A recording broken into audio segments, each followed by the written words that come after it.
حضرت ابو سعید خدری رضی اللہ تعالی عنہ سے روایت ہے کہ حضور اکرم صلی اللہ علیہ وآلہ وبارک وسلم نے ارشاد فرمایا کہ رمضان کی جب پہلی رات ہوتی ہے تو آسمان کے سب دروازے کھول دیے جاتے ہیں، کوئی دروازہ بند نہیں کیا جاتا، اور ایسا رمضان کی آخری رات تک ہوتا ہے۔ اور بندہ مومن رمضان کی کسی رات میں نماز پڑھتے ہوئے سجدہ کرتا ہے تو اللہ تعالی ہر سجدے کے بدلے اس کے لیے 1500 نیکیاں لکھ دیتے ہیں، اور اس کے لیے جنت میں سرخ یاقوت کا اتنا بڑا محل تیار کر دیتے ہیں جس کے 60,000 دروازے ہوتے ہیں، اور ہر دروازے پر سونے کا ایک محل سرخ یاقوتوں کے ساتھ مزین ہوتا ہے۔ اور جب وہ رمضان کا پہلا روزہ رکھتا ہے تو اس کے موجودہ دن تک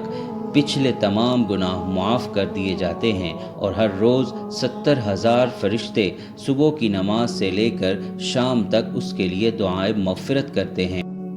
اور اس کے لیے ہر سجدہ کے عوض جو وہ دن میں کرے یا رات میں کرے ایسا درخت لگتا ہے جس کے سائے میں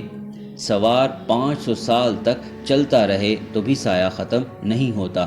آپ صلی اللہ علیہ وآلہ وبارک وسلم انہی فضائل کے پیش نظر جب رمضان المبارک کا مہینہ آ جاتا تو صحابہ کرام رضی اللہ عنہم کو اس کی آمد کی بشارت دیتے اور فرماتے تمہارے اوپر ایک مبارک مہینہ آ رہا ہے، اور یہ دعا سکھلاتے اے اللہ مجھے رمضان المبارک میں سلامتی عطا فرما، اور رمضان کو مجھ سے سلامتی عطا فرما، اور اسے میرے لیے سلامتی کے ساتھ قبول فرما۔